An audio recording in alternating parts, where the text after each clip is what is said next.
வரஹ்மத்துல்லாஹி வபரகாத்துஹு. அல்ஹம்துலில்லாஹ் வஸ்ஸலாத்து வஸ்ஸலாமு அலா ரசூலில்லாஹி வ அலா நபிய்ய பஅதா. கண்ணியத்திற்குரிய அல்லாஹ்வின் நல்லடியார்களே, சிஹர் சம்பந்தமாக, சூனியம் சம்பந்தமாக முகநூலில் நிறையா இந்த வாத போர் மாதிரி நிறையா பேசப்பட்டு வருகிறது. அது சம்மந்தப்பட்ட இரண்டு தரப்புகள். மறுக்கக்கூடியவங்க அது இல்லை, சூனியங்கிறது குர்ஆன் சொன்ன அடிப்படையில் இருக்கிறது அப்படின்னு சொல்லக்கூடியவங்க. இதில் சூனியம் இல்லை, அதாவது சூனியம் இல்லை அப்படின்னா அந்த ஹதீஸ் கிடையாது, அது குர்ஆனுக்கு முரண்படுகிறது, அது ஏற்றுக்கொள்ளக்கூடாது அப்படின்னு சொல்கிறாங்க இல்லையா. அவங்கள நோக்கி நமக்கு சில கேள்விகள் இருக்கிறது. நிறைய கேள்வி வச்சுட்டாங்க.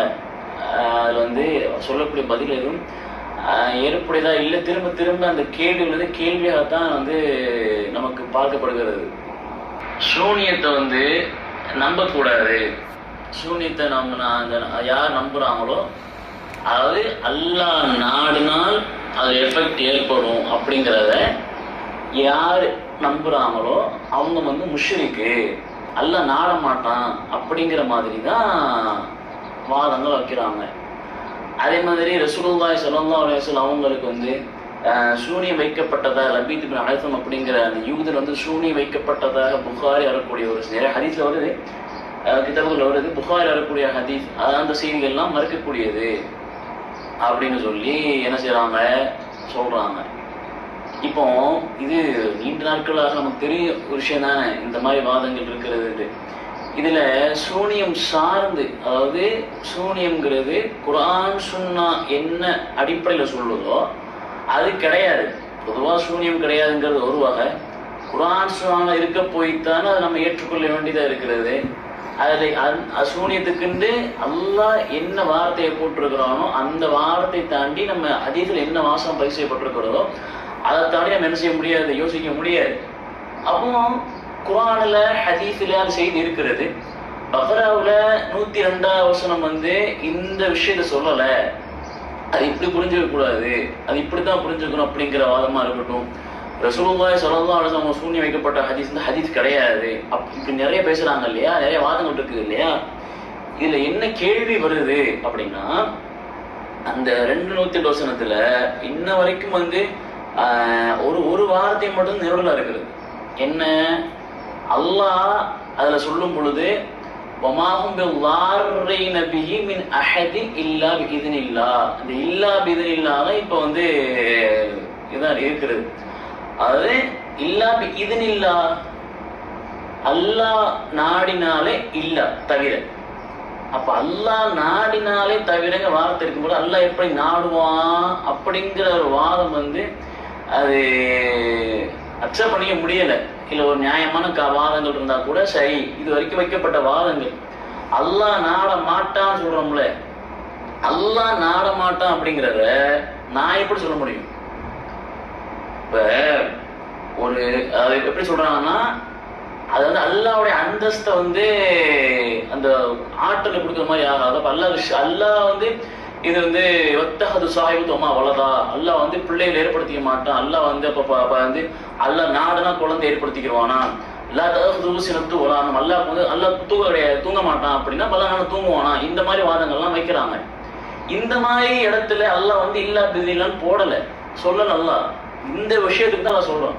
குர்ஆன் சுன்னாவோட என்ன சொல்லப்பட்டிருக்கிறதோ அதை தாண்டி யோசிக்க முடியாது.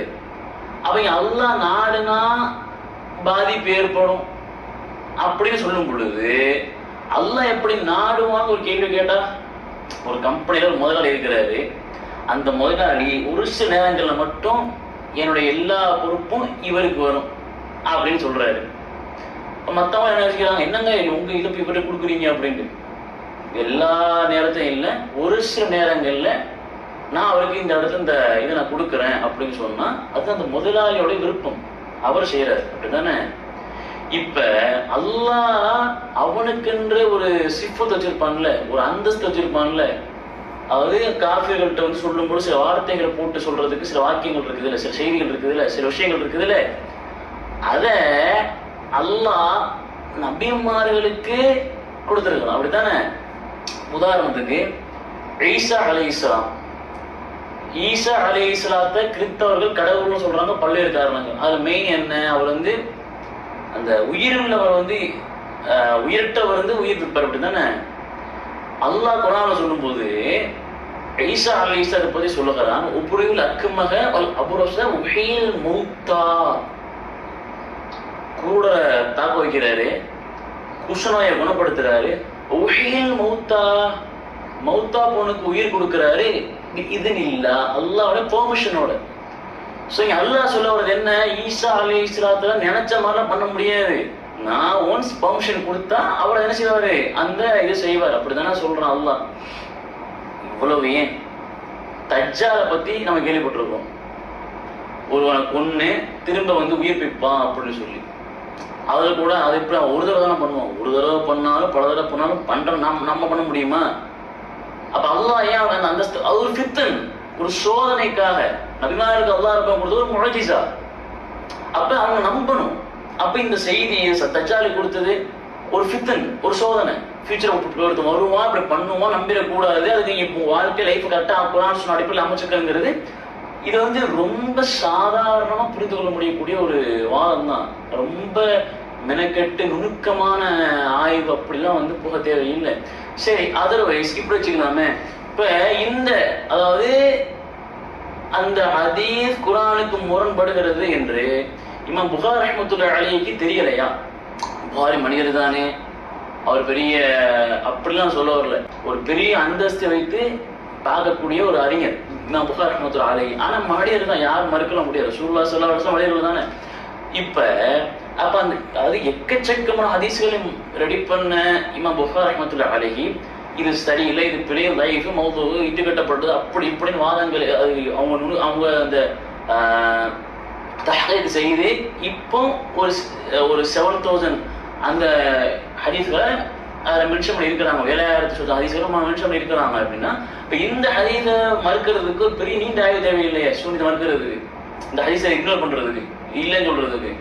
குர்ஆனுக்கு முரண்படுது அப்படின்னு இன்னும் புகாரி ரஹ்மத்துல்லாஹி அலைஹி ஹாஃபில் தானே, அப்ப அவங்க கண்டிப்பா தெரிஞ்சிருக்கு தானே. புகாரி ரஹ்மத்துல்லாஹி அலைஹி தெரியல அப்படிங்கிறது இந்த மறுக்கிறாங்க இல்லையா, அவங்களோட ஒரு கான்செப்ட் இருக்குது. ஸோ இப்போ இங்க என்ன அப்படின்னா, அந்த ஹதீஸ் அறிவிக்கிறாங்க இல்லையா, ஆயிஷா இவங்க வந்து அடுத்து வர அந்த 3 அறிவிப்பாளர்கள், அந்த 3 அறிவிப்பாளர்கள் யாரு அப்படி நம்ம யோசிச்சாலே அவ்வளவு சீக்கிரம் அந்த ஹதீஸ் என்ன செய்ய முடியாது, நம்ம மறுக்க முடியாது. அப்ப ஆயிஷா நாயகி போய் சொல்லிட்டாங்களா ரலியல்லாஹு அன்ஹா அப்படிங்கிற ஒரு கேள்வி அங்க வருது. இன்னும் ரசூலுல்லாஹி ஸல்லல்லாஹு அலைஹி வஸல்லம் பைத்தியமாக்க சொல்றாங்கல்ல இப்படின்னு, அந்த மாதிரி வாசகம் அந்த ஹதீஸ்ல பதிவு செய்யப்பட்டிருக்கிறதா? வகி தெளிவா இருக்கிறது. இந்த மலருக்கு வர்றாங்க, ஒருத்தர் தலையில உட்கார்ந்து இருக்கிறாங்க, ஒருத்தர் கால அந்த நெருக்கத்துல கால உட்கார்ந்து இருக்கிறாங்க, பக்கத்துல கேட்கிறாமா பிறகு என்ன ஆச்சுன்னா பதில் ஏற்பட்டுச்சு, துப்ப சூனியம் வைக்கப்பட்டிருக்கிறது. யாருப்பா வச்சா? ரபிதுன் நாசம். எங்க வச்சா? இந்த இடத்த வச்சா. எனக்கு பைத்தியம்னு நான் சொல்ல முடியுமா? ஒரு ஆள் பைத்தியம், எந்த எனக்கு கேன்சர் இருக்குதுங்க, எனக்கு எய்ட்ஸ் இருக்குதுங்க, எனக்கு வந்து டெங்கு இருக்குதுங்க, கொரோனா கூட இருக்குதுங்க, இதை வந்து ஒரு ஆள் சொல்லலாம். எனக்கு பைத்தியம் இருக்குதுன்னு அவர் சொல்ல முடியுமான்னு சொல்ல முடியாது. அப்போ அங்க அந்த பைத்தியங்கிற சார்ந்த வார்த்தையில பைத்தியங்கிற வார்த்தை ஹதீஸ்ல கிடையாது. அப்போ தனக்கு பாதிப்பு இருக்குன்னு சொல்றது யார்? ரசூலுல்லாஹி ஸல்லல்லாஹு அலைஹி வஸல்லம் அவங்க தான் சொல்றாங்க. அது கியூர் ஆனதுக்கு அப்புறம் ஆயிஷா நான் கேட்கும்போது கூட வேணாம், அதான் கியூர் ஆகிட்டு நம்ம மருந்துக்கு போட்டு ஒரு ஃபித்னா ஆயிடக்கூடாது அப்படின்னு சொல்றாங்க இல்லையா? இப்ப தனக்கு இவ்வளவு தெளிவு இருந்தும் கூட ஒரு விஷயம் அதை வந்து செஞ்சது மாதிரி ஒரு உணர்வு, இது ஒரு எஃபெக்ட், அவ்வளவுதான், ஒரு பாதிப்பு, அவ்வளவுதான். அப்போ அதையும் ரசூலுல்லாஹி ஸல்லல்லாஹு அலைஹி வஸல்லம் சொல்றாங்க. எனக்கு இப்படி இருக்குதுன்னு சொல்றது எப்படி வந்து அவங்களை மட்டப்படுத்துற மாதிரியோ, அவங்களை பைத்தியங்கிற மாதிரி ஆகும். இதனால வந்துகிட்டே இவன் நம்பக்கூடியவன் குர்ஆன் சுன்னா அடிப்படையில சூனியத்தை நம்புகிறான், அவன் பின்னாடி தொழுவ கூடாது, பள்ளியாசல போக கூடாதுன்னு எவ்வளவு பிரச்சனை இதுக்காண்டி பள்ளியாசல் இருக்குது. இப்போ இதுதான் கேள்வி. அப்ப அந்த ஹதீஸோட அறிவிப்பாளர்கள் அந்த ஹதீஸை மறுக்கிறதா இருந்தா அந்த அறிவிப்பாளர்கள் சரியா இருக்கிறாங்க, அறிவிப்பாளையும் சேர்த்தான மத்தனும் அறிவிப்பாளர் சரியா இருக்கும் பொழுது அந்த சனது வந்து வேற இடத்துல வேற ஹதீஸ் வரும்போது அந்த ஹதீஸ் என்ன பண்ணுவீங்க அப்படிங்கிற கேள்வி இருக்கு, நிறைய இருக்கிறது. இதே போதுமான நினைக்கிறேன். வந்து இந்த சூனியத்தை மறுக்கக்கூடிய சகோதரர்கள் கொஞ்சம் உங்களுடைய அந்த மறுப்பை ஒரு ரீகன்சிடர் பண்ணுங்க. ஸோ எல்லாருமே அங்க அதை மறுத்த எத்தனை பேர் திரும்ப வந்திருக்கிறது காரணம் இந்த மாதிரியான ஒரு இதுதான், கேள்விகள் தான். ஸோ அட்லீஸ்ட் வார்த்தையில் பிள்ளை இருந்தால் அதெல்லாம் மன்னிப்பாங்க, நீங்கள் மன்னித்துக் கொள்ளுங்கள். இந்த கேள்விகளுக்கு கொஞ்சம் யாராவது என்ன செய்யுங்க, நிறைய இருக்கிறது. இன்ஷா அல்லாஹ் இதுக்கு என்ன மாதிரியான பதில் வருகிறது என்று அல்லாஹ்வுடைய நாட்டப்படி பார்ப்போம் இன்ஷா அல்லாஹ். அதுதான் ஐந்தி வல் இல்மு இந்த அல்லாஹ் கூறிய ஹாதா வஸ்தக்ஃபிருல்லாஹி வ லக்கும். அஸ்ஸலாமு அலைக்கும் வரஹ்மத்துல்லாஹி வபரகாத்துஹு.